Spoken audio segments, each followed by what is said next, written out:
Specially trained kamikaze units and pilots, hastily organized into suicide attack parties, strike at the fleet with a reckless spirit defined as typical of the Japanese mind applying itself to military problems.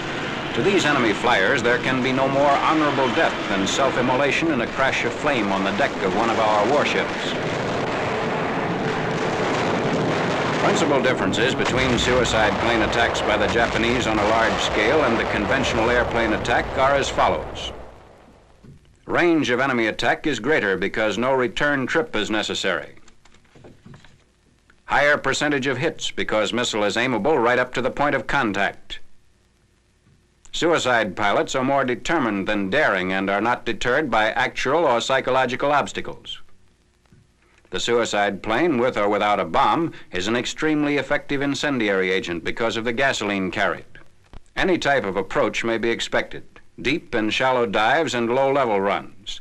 The enemy continually varies his type of attack. One recent method has been to approach at low altitude from the bow or astern, parallel to the ship's course, thereby reducing AA fire, and when opposite the ship to execute a wing over and crash into the bridge.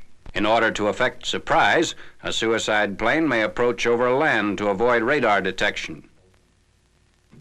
At low altitude below the radar horizon, in vicinity of or following friendly planes in order to render identification difficult.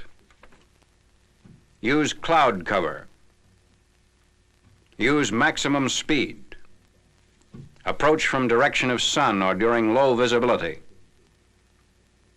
Employ simultaneous multiple attacks using one or more planes as decoys. Regarding the use of radar, the Navy reports that standard surface and air search radars have limitations which make early warning of approaching suicide craft difficult to obtain, particularly near large land masses and in bays, gulfs, or harbors. Presence in the area of own planes split into many groups makes accurate tracking an arduous procedure, and it's therefore possible for a few enemy aircraft to get close to the target undetected.